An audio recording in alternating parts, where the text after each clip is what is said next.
3 qualités d'un bon outil de défense. Comment s'assurer du bon choix?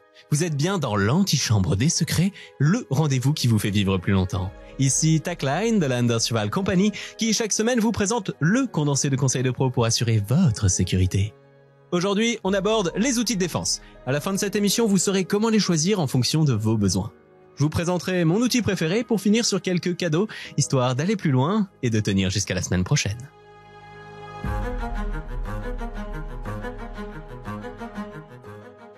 Comme lors de chacun de nos rendez-vous, je commence directement avec le résumé des points que je trouve importants, basés sur mon expérience personnelle. Pour rappel, je suis ancien militaire, videur, agent de sécurité sur site sensible, pompier volontaire, secouriste, et je suis maintenant armurier. Mais trêve de bavardage, sans plus attendre, les 10 commandements pour faire le bon choix. En premier, votre équipement principal, c'est votre corps. Prenez-en soin. S'équiper doit constituer la dernière étape de votre réflexion. Le choix est personnel. Ce qui vous correspond ne le sera pas forcément pour votre voisin. Vous devez prendre en compte vos particularités, faire des tests avant le choix définitif. La connaissance de votre outil est fondamentale. Connaissez la loi sur le bout des ongles. Adaptez votre matériel, customisez-le. Faites attention à la qualité de votre outil. Vérifiez-le régulièrement. En cas de doute, changez-le. Ne restez pas figé. Vos préférences peuvent changer.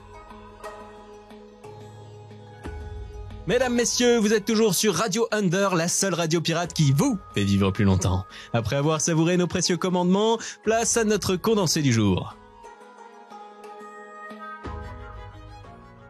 La première qualité d'un bon outil de défense, c'est sa simplicité. J'ai remarqué que dans une situation stressante, le cœur s'emballe, ce qui empêche notre motricité fine. Nous sommes réduits à des mouvements simples. Si l'usage de notre solution de défense est trop compliqué, on augmente les probabilités que ça ne marche pas. Si en plus on cumule quelques facteurs aggravants, pas d'entraînement, pas de connaissance de son outil, pas de compétences sociales pour gérer un conflit, alors c'est le drame assuré. La seconde qualité pour moi, c'est d'être en symbiose avec lui. Entraînez-vous jusqu'à ce que son usage devienne un réflexe. Vous serez toujours plus efficace avec un outil que vous maîtrisez plutôt que l'option la plus idéale possible sur le papier. J'ai remarqué qu'en situation de stress, j'ai naturellement tendance à oublier certains équipements qui seraient pourtant utiles sur l'instant. C'est une sorte d'effet tunnel. Prends l'exemple d'un élément que j'aurais glissé dans une poche arrière. Sous stress, je ne pense même pas à son usage. Pour éviter cette situation, j'inclus la sortie de l'item en question lors des entraînements et des simulations. Je pense également au contrôle PAM pour personnel armement munitions de l'armée pour vérifier régulièrement sa présence. La dernière qualité, c'est d'avoir un plan B. Partez du principe que votre outil ne fonctionnera pas le moment venu ou que vous allez simplement le faire tomber. La loi de Murphy est toujours contre vous. Espérez le meilleur, préparez le pire.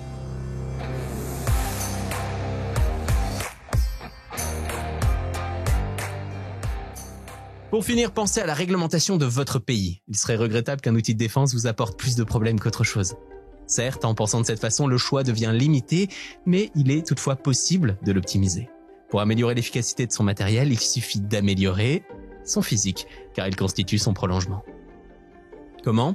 Contrôle du mouvement dans l'espace, proprioception, renforcement du système nerveux, souplesse, mobilité, renforcement musculaire, cardio, un petit bagage technique de self-défense maîtrisé mais réduit à son essentiel, c'est-à-dire la respiration, une garde, être capable de rester en mouvement et 3 frappes simples. Une fois l'objet défensif amélioré par le corps, on s'entraîne avec lui. Le but ? Éviter de rester focus sur son gadget. Se forcer à utiliser le reste de son corps et s'habituer à ouvrir un chemin de fuite le plus rapidement possible. On garde à l'esprit qu'il s'agit là d'un danger réel, actuel et injustifié. Il faut donc s'en éloigner ou le réduire le plus vite possible et ce de façon nécessaire, immédiate et proportionnelle. Pensez à vérifier si votre choix implique votre force physique ou des compétences particulières pour fonctionner. Est-il nécessaire de le recharger ? Doit-on être proche de l'adversaire ou permet-il de garder la distance ? Peut-il vous impacter vous ? Quel est son pouvoir d'arrêt réel ? La matraque télescopique nécessite de la force. La lacrymogène en version gaz est sensible au vent. Les choqueurs font mal, oui, mais ne stoppent pas. Les lames sont beaucoup trop mortelles pour constituer un bon choix. Et cet ensemble est illégal de port. Donc, que reste-t-il ?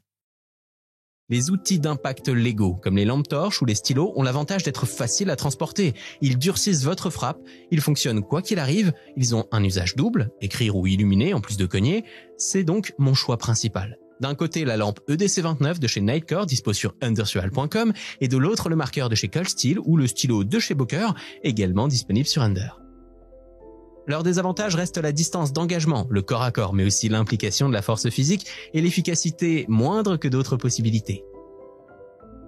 Pour ceux qui ont le droit ou veulent un élément plus efficace à domicile par exemple, je partirai sur une lacrymogène gel de 50 ml en OC, oléorésine de capsicum, en version pressurisée type Crossfire, avec une ouverture flip-up. Plus besoin de force physique, peu sensible au vent, permet de garder la distance, un volume intéressant, facile à utiliser. Pour les tireurs, le Guardian Angel. Pour ceux qui veulent éviter les soucis, la version colorée sans principe actif, toujours sur undersurvival.com. Pensez que ce n'est pas votre outil qui va vous sauver lors d'une agression, mais un ensemble d'attitudes, de compétences et de chances. L'équipement de défense, quel qu'il soit, ne fait qu'augmenter légèrement la probabilité de vous en sortir. Pour cet épisode, je ne vais pas vous conseiller d'ouvrage particulier, mais vous offrir 1 mois d'abonnement à la Chambre des Secrets. Il vous suffit de m'envoyer un message privé pour accéder gratuitement à un ensemble de ressources qui vous feront vous sentir en sécurité. Je laisse également un petit lien en description, alors profitez-en.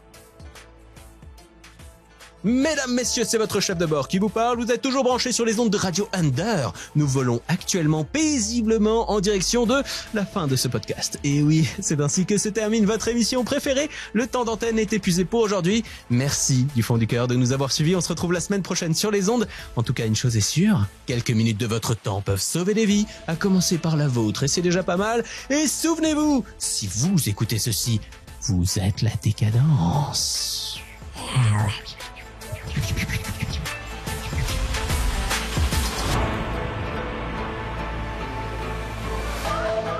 Allez, stop le podcast.